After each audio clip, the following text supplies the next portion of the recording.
अस्सलाम वालेकुम स्टूडेंट्स। हम अपने CRO टॉपिक के साथ इसको एक किस्म का रिवीजन या रिपीटेड लेसन ही समझ लें आप। मैंने एक CRO की ग्रिड बनाई हुई है। It's basically a screen measuring instrument है which gives us three informations. One, it can give us peak voltage, peak volts, and it gives us time period, and time period is basically further associated with frequency.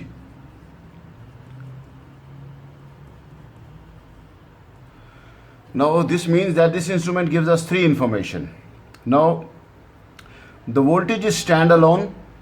इसके लिए कोई complicated terms नहीं है, सिर्फ आपको जो भी wave signal है, could be of this shape, could be of any shape, but it should be a signal. Signal की आइडेंटिफिकेशन ये है कि वो रिपीटेड मोशन के अंदर होना चाहिए, यानी उसके बाद उसका दूसरा पैटर्न, सेम पैटर्न कब रिपीट हो रहा है, तो फिर रिपीट होने से पहले पहले वो एक सिग्नल कंसिडर होता है। जैसे मिसाल के तौर पे मैं यहाँ पे ऐसे एक ले लूँ और फिर ऐसे एक ले लूँ, तो ये मेरे पास दो सिग्नल आ गए। ये मैं इस वजह से बता रहा हूँ कि एक टाइम पीरियड हमेशा एक सिग्नल का मेजर किया जाता है, जैसे ये है। और टाइम पीरियड को मेजर करने के लिए आपको सिग्नल की लेंथ देखनी पड़ेगी इन टर्म्स ऑफ बॉक्सेस। ये इस वक्त देखें एक वेव सिग्नल है और ये स्ट्रेच हुआ है 1, 2, 3, 4, 5 और 6 बॉक्सेस के ऊपर। It could be on a 5 box, it could be on a 4 box, depends. अब होता क्या, horizontal axis is a time axis, vertical axis आपका समझ लें इसका वो है, ये आपका टाइम एक्सिस है, वर्टिकल एक्सिस आपका वोल्टेज एक्सिस है। When you note the number of boxes for a complete signal or a complete pattern, then you look into the hint कि each box stands for which value,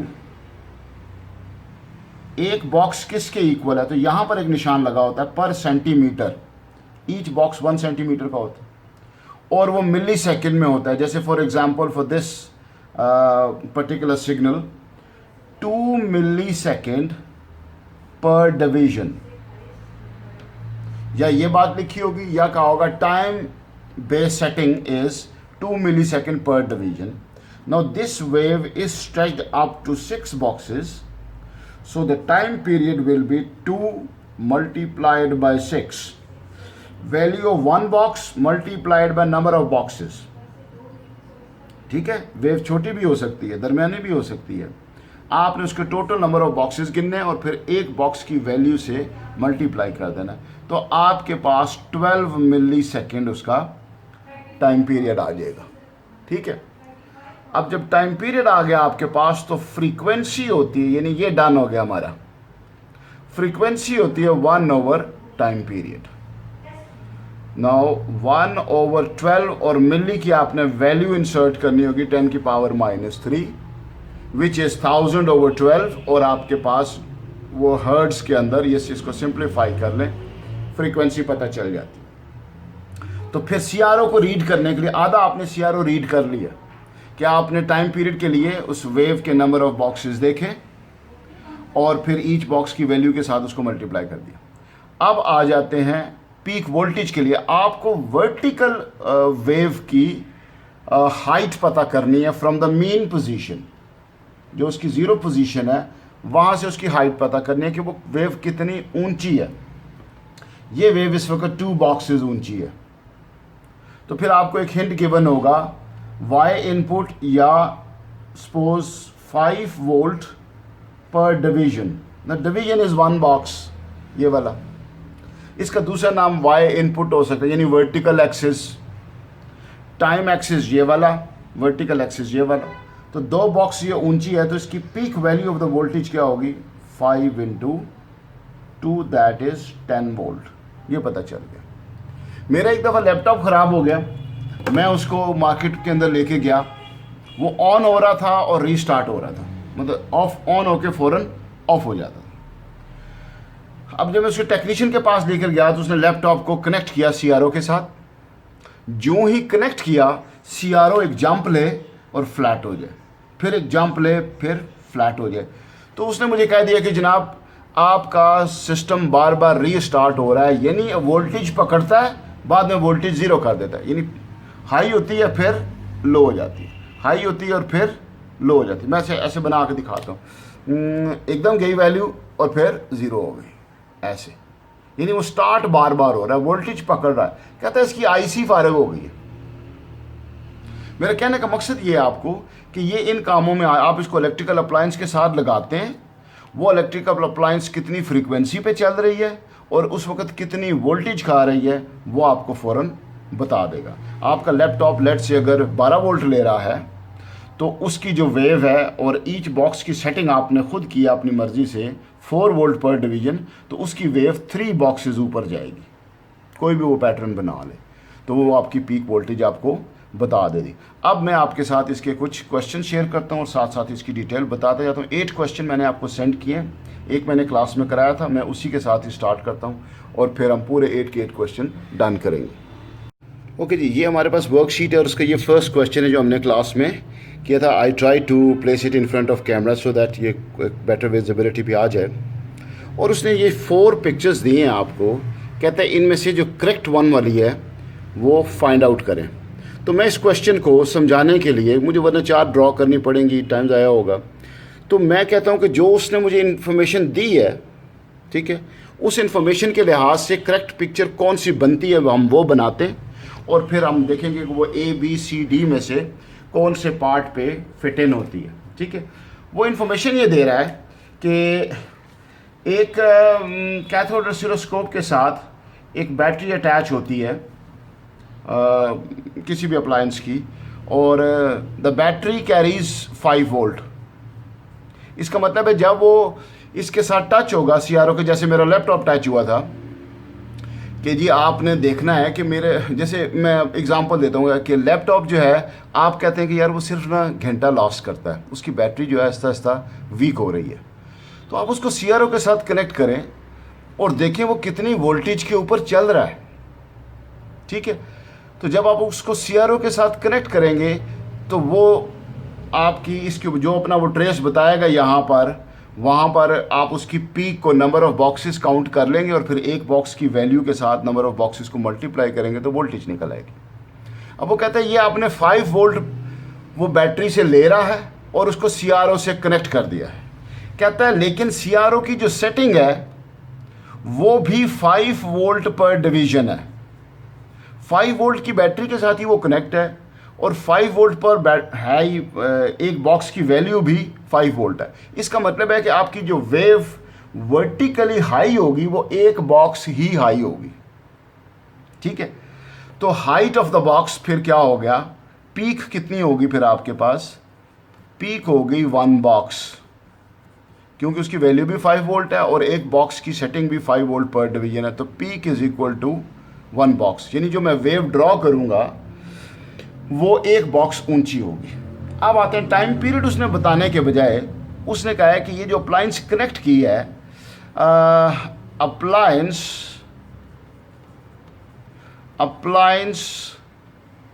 has frequency 50 hertz. कहते हैं ये wave draw करो जो 5 volt peak voltage रखती है और 50 hertz है। ठीक है, अब 50 हर्ट्ज से आपने बेसिकली टाइम पीरियड पता करना है, क्योंकि ये जो नंबर ऑफ बॉक्सेस हैं, एक हमारा मसला हल हो गया कि वेव ऊंची कितनी होनी है, अब दूसरा मसला है वेव लंबी कितनी होगी, वेव कितना स्ट्रेच हुई होगी, उसके लिए हमें टाइम पीरियड का पता होना ज़रूरी है।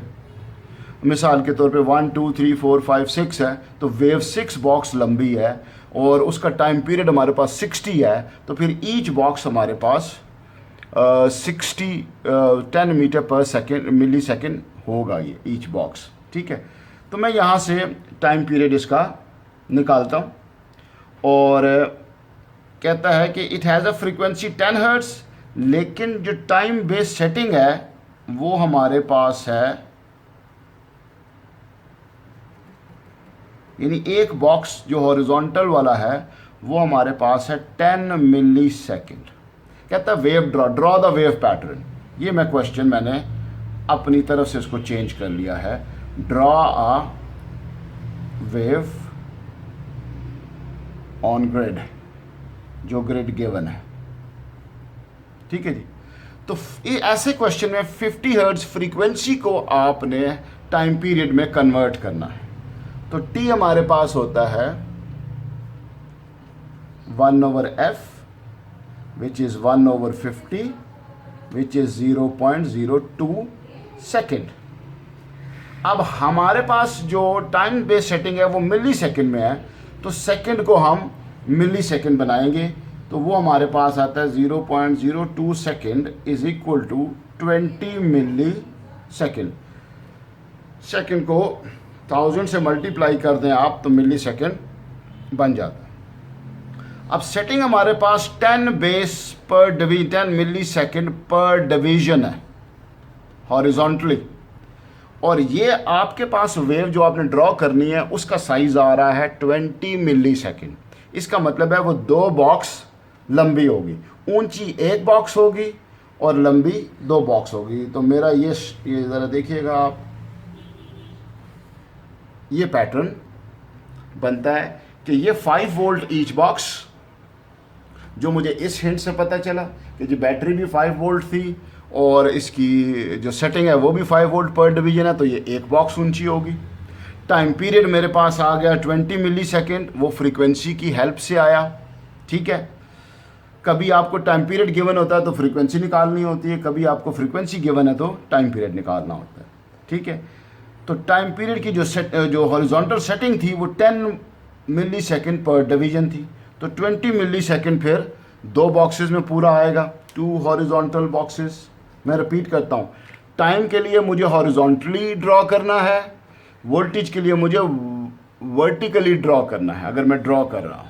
ठीक है, और अगर वेव ड्रॉ हुई और मैं रीड कर रहा हूँ तो वोल्टेज के लिए मैं वर्टिकल रीडिंग देखूंगा और टाइम पीरियड के लिए मैं हॉरिजॉन्टल रीडिंग देखूंगा। अब देखिए मेरे पास ये 4 ऑप्शंस हैं और इसके अंदर ये जो डी ऑप्शन मुझे लग रहा है ये 2 बॉक्सेस के ऊपर आ रहा है और 1 बॉक्स ऊंचा है। ये दोनों गलत हैं because they are not lasting for 1 box. ये पूरी वोल्टेज शो नहीं कर रहे क्योंकि 1 box is equal to 5 volt, तो ये शो नहीं कर रहे। ये 5 वोल्ट शो कर रहा है लेकिन ये 1 बॉक्स में ही वेव कंप्लीट कर रहा है, तो इसका टाइम पीरियड फिर 10 मिली सेकेंड होगा, जबकि हमारा आंसर 20 मिली सेकेंड निकल रहा है। ये साथ पे इसका सोल्यूशन भी मेंशन है, वीडियो देख लें आप, होपफुली आप अंडरस्टैंड कर जाएंगे इसको। अच्छा, अब हम आते हैं क्वेश्चन नंबर 2 पे। ये मैंने पिक्चर चेंज की है, बीच में मैं बेसिकली रिकॉर्डिंग इंटरप्ट कर रहा हूँ इस ग्रिड को ड्रॉ करके, ताकि वीडियो का टाइम जो है ना वो बहुत छोटा बने, आप इसको अंडरस्टैंड करें। यहाँ पर ना, this is your question number 2। आप ये मेरे रेड स्टार देख लें, ये वो 2 एरियाज़ हैं जहाँ पे सिग्नल रिपीट हो रहा है, यहाँ से कोई हिंट नहीं मिल रहा। आप इसको क्लोजली देखते हैं तो यहाँ से सिग्नल स्टार्ट हो रहा है और यहाँ पे मुकम्मल होकर दोबारा इस जंप से रिपीट हो रहा है। तो जो पहले मैंने बात की थी कि जब सिग्नल रिपीट होना शुरू होता है तो उससे पहले तक एक सिग्नल मुकम्मल हो जाता है और फिर हमें उसका टाइम पीरियड निकालने का पूछा जा सकता है। जैसे कि अब मेरे मार्कर को देखें आप, यहाँ से ये तो आधा सिग्नल इस ट्रेस पे आ रहा है, यहाँ से ये जंप ले रहा है, इधर आ रहा है, फिर यूँ आ रहा है, फिर यूँ आ रहा है, फिर थोड़ा सा फ्लैट होता है और दोबारा जंप, यानी यहाँ पर वो दोबारा रीप्रोड्यूस होता है। तो ये हिस्सा आप देख लें और ये हिस्सा देख लें, यहाँ पर ये कंप्लीट सिग्नल लॉस्ट कर रहा है, उसके बाद रिपीट पे जा रहा है। तो this mean that we have 1 2 3 4 5 boxes horizontally, और हॉरिजॉन्टल बॉक्सेस हमें सिर्फ टाइम पीरियड बताते हैं, वर्टिकल बॉक्सेस वोल्टेज बताते हैं। इस क्वेश्चन के अंदर वोल्टेज का सवाल ही नहीं है, वो कहता है फ्रीक्वेंसी सिग्नल की बता दो। ठीक है, कितनी फ्रीक्वेंसी पे ये चल रहा है। तो आपने सेटिंग देखी, क्वेश्चन के अंदर सेटिंग मौजूद है कि this is 2 millisecond per division, यानी कि ईच बॉक्स 2 मिली सेकेंड का है, तो 5 boxes 2 multiplied by 5 that makes 10 millisecond. ठीक है। अच्छा, ये ऑपरेशन ना, अगर ये थ्योरी का क्वेश्चन है तो आपने ये करना, ये मेथड मार्क है, ठीक है। यानी आपको नंबर ऑफ बॉक्सेस को ईच बॉक्स की वैल्यू के साथ मल्टीप्लाई होने का पता है, ठीक है। ओके। और अगर आपसे वर्डिक डिस्क्रिप्शन पूछ लेते कि जी क्यों टाइम पीरियड इतना है, इसका टाइम पीरियड क्या है, स्टेट एंड एक्सप्लेन, तो आप कहोगे जी 10 मिली सेकेंड इसका टाइम पीरियड है। एक्सप्लेनेशन ये है कि the signal lost for the 5 boxes and each box is 2, that's why it makes 10। अब फ्रीक्वेंसी बनती है f is equal to 1/t, ठीक है। जब ये 1/t बन गई तो फिर t हमारे पास 10 मिली सेकेंड है, means 1000/10, that is equal to 100 hertz. ये जो भी ऑप्शन है 100 हर्ट्ज वाला मेरे ख्याल में बी ऑप्शन है, और ये हमारा डन हो जाता है इस तरीके से। अब हम क्वेश्चन नंबर 3 पे जाते हैं। अच्छा, अब आपके सामने एक ये नई ग्रिड है। There too many boxes vertically and horizontally, और सिग्नल के बाद अच्छी बात ये है कि ये सिंपल सिग्नल है, इजी टू बी रिकग्नाइज्ड। तो लेट्स से हम अपना 2 काम पहले कर लेते हैं कि ये कितनी हाइट पे है। 1 2 3 3.5 बॉक्सेस हाइट पे है, और ये कितना स्ट्रेच हुआ हुआ है हॉरिजॉन्टली। 1 2 3 4 बॉक्सेस ये लॉस कर रहा है। अब मैं हॉरिजॉन्टल और वर्टिकल रीडिंग को देखता हूँ, वो क्या है। हमारे पास हॉरिजॉन्टल रीडिंग है 0.5, ये आपको तक नज़र भी आ जाए ज़रा,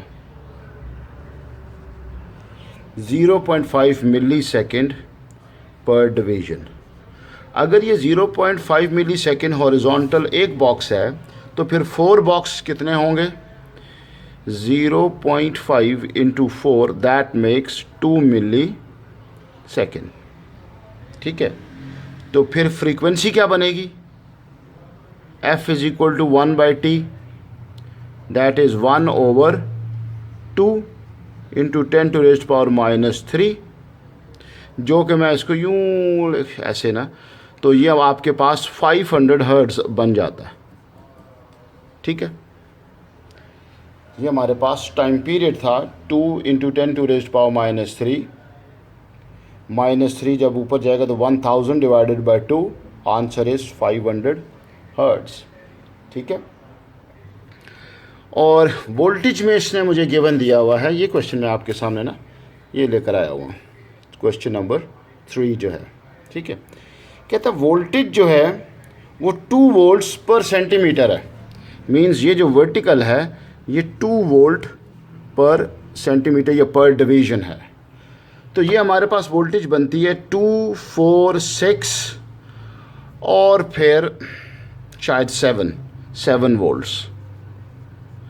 लेकिन क्वेश्चन में उसने जो ऑप्शन 4 दिए हैं कि what is the correct option, वो कहता है कि जी which statement about the alternating voltage is correct. Frequency हमेशा अल्टरनेटिंग वोल्टेज की ही होती है, डीसी की नहीं होती है। कहता है एम्पलीट्यूड इज़ 3.5, नज़र तो आ रहा है 1 2 3 3.5 बॉक्सेस, लेकिन CRO का काम नहीं है एम्पलीट्यूड बतानी। एम्पलीट्यूड देखकर आपने वोल्टेज बतानी होती है। तो हमें एम्पलीट्यूड से कंसर्न नहीं है, CRO के ये स्कोप से बाहर है, वो सिर्फ आपको पीक वोल्टेज, टाइम पीरियड और फ्रीक्वेंसी बताता है। तो फिर मैंने यहाँ पे लिखा हुआ है CRO does not deal with the amplitude. फिर वो कहता है फ्रीक्वेंसी इज़ 0.5 किलो हर्ट्ज़। अब आपके पास 500 हर्ट्ज़ आया हुआ है, और 500 वो हर्ट्ज़ की कन्वर्जन में ये 0.5 किलो हर्ट्ज़ बन जाता है। तो ये बात सही लिखी है, तो सेकंड ऑप्शन हमारा करेक्ट है। थर्ड को भी देख लेते हैं। कहते हैं the period is 1 millisecond. नहीं, पीरियड हमारे पास 2 मिली सेकेंड आया था। 0.5 एक बॉक्स था, 4 बॉक्स तक ये वेव गई हुई थी, तो 2 मिली सेकेंड हमारा पीरियड आया था। कहता है the wavelength is 4 centimetre, 1 2 3 4। CRO wavelength deal नहीं करता, ये एक्सिस टाइम एक्सिस है, ये डिस्टेंस एक्सिस नहीं है, ठीक है। तो ये क्वेश्चन भी डन हो जाता है। अच्छा, ये हमारे पास अब क्वेश्चन नंबर 5 है। वो जो MCQ शीट है 4 मैंने नहीं करवाया क्योंकि 4 और 3 आपस में ऑलमोस्ट रेप्लिका ही हैं, आप उसको खुद करें प्लीज़। कहते हैं ये आपको एक वेव पैटर्न दिया हुआ है, तो जो हमारी एक हैबिट बनी हुई है कि ये 1 बॉक्स ऊपर है और 2 बॉक्स लंबी है, ठीक है। कहते हैं इस सिग्नल की फ्रीक्वेंसी 5 हर्ट्ज़ है।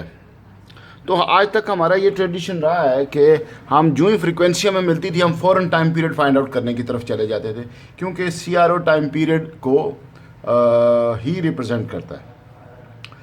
तो frequency time period is 1/f, 1/5 that is 0.2 second के जब आप मिली सेकेंड बनाएंगे तो वो 200 मिली सेकेंड बनेंगे, यानी 0.2 को आप 1000 से मल्टीप्लाई करेंगे, ठीक है। कुछ बच्चों को ये इशू आते हैं कन्वर्जन, हालांकि ये बड़ी सिंपल सी कन्वर्जन है। ये ऐसे क्वेश्चन चूँकि MCQ में सेटल होते हैं तो आपको बहुत डिफ़िकल्ट कन्वर्जन नहीं देता। तो 200 मिली सेकेंड बेसिकली आपके 2 बॉक्सेस का टाइम पीरियड है। टाइम पीरियड पूरी लेंथ होती है ना, तो दैट इज़ 2 बॉक्सेस। तो फिर 1 बॉक्स आपके पास 100 मिली सेकेंड हो गया, तो 100 millisecond per division is your time period. Time period ही उसने पूछा था कि इस सिग्नल का जिसकी फ्रीक्वेंसी 5 हर्ट्ज़ है उसका टाइम पीरियड नहीं, उसकी टाइम बेस सेटिंग निकालो। तो टाइम पीरियड आप पहले निकालेंगे और फिर टाइम पीरियड होगा नंबर ऑफ़ बॉक्सेस पे जो कि 2 है, और फिर टाइम बेस सेटिंग होगी ईच बॉक्स की वैल्यू। तो 2 बॉक्स हमारे पास 200 मिली सेकेंड है, ईच बॉक्स हमारे पास 100 के बराबर आता है। अब मैं चल रहा हूँ क्वेश्चन नंबर 7 पे। 6 जो है वो सिंपल है। क्वेश्चन 7 एक डायग्राम बेस्ड सवाल है, इसको ज़रा मैं डिटेल में डिस्कस करता हूँ। अच्छा, ये मैंने पिक्चर ड्रॉ कर दी है इसकी। मैं पहले इसको समझा भी देता हूँ ये डिवाइस बेसिकली किस काम आ रही है। ये समझना ज़रूरी भी नहीं है, जो ये रिटन वर्क हुआ है ये ज़रूरी है, लेकिन इसको मैं पहले एक्सप्लेन करता हूँ। आपने एक टॉपिक पढ़ा हुआ है इलेक्ट्रोमैग्नेटिक इंडक्शन। जब मैग्नेटिक फील्ड चेंज होता है तो EMF प्रोड्यूस होती है, और EMF वो अल्टरनेटिंग होती है, वो वेव सिग्नल ये CRO के साथ कनेक्ट है। यहाँ से ये व्हील मूव करेगा और ये मैग्नेट पड़ा हुआ है। जब व्हील मूव करेगा तो मैग्नेटिक फील्ड जो है वो डिस्टर्ब होगा, कट करेगा, EMF जनरेट होगी, और EMF जब जनरेट होगी तो CRO के ऊपर डिस्प्ले होगी, ऐसे डिस्प्ले होगी, ठीक है। ये सिग्नल बन रहा है, ये तो इसका कॉन्सेप्ट है। इलेक्ट्रोमैग्नेटिक इंडक्शन AS का टॉपिक नहीं है, तो इस लिहाज से ये जो बात अभी मैंने की है इसके बगैर भी ये सवाल हो जाता है, लेकिन इसका मज़ा तभी आएगा अगर आपको ये पूरी असेंबली पता है। ये व्हील रोटेट कर रहा है, ये मैग्नेट पड़ा हुआ है, इलेक्ट्रोमैग्नेट पड़ा हुआ है, ठीक है। जो ही ये रोटेट करता है इसके मैग्नेटिक लाइंस डिस्टर्ब होती हैं, कट होती हैं, EMF बनती है, ये आती है। अब जितनी इसकी स्पीड ऑफ रोटेशन तेज़ होगी, जैसे आप DC मोटर में ये जनरेटर में करते थे, जनरेटर में, उसी हिसाब से फिर आपकी फ्रीक्वेंसी चेंज होगी और ये वेव पैटर्न भी चेंज होगा, ठीक है। ये तो था बेसिकली ये जो सेटअप था इसका कॉन्सेप्ट। अब क्वेश्चन जो है वो क्वाइट सिंपल है। सिंपल इसका मतलब है कि टॉपिक इन्वॉल्व नहीं कर रहा वो ये कहता है कि ये जो व्हील रोटेट हो रहा है ये 3000 रेवोल्यूशन पर मिनट है। 3000 रेवोल्यूशंस, लाइट इफेक्ट शायद आ रहा है, ऑलराइट, 3000 रेवोल्यूशंस पर मिनट। अब जो फ्रीक्वेंसी होती है वो नंबर ऑफ वेव्स पर सेकंड होती है, या नंबर ऑफ रेवोल्यूशंस पर सेकंड होती है, या नंबर ऑफ ऑसिलेशंस पर सेकंड होती है। इसका मतलब है मिनट की ज़रूरत नहीं है। तो 3000 को आप 60 से डिवाइड करेंगे तो आप पर सेकंड आ जाएंगे, रेवोल्यूशन पर second, which will be your frequency. और CRO या तो टाइम पीरियड डील करता है, या फ्रीक्वेंसी डील करता है, या पीक वोल्टेज डील करता है, ठीक है।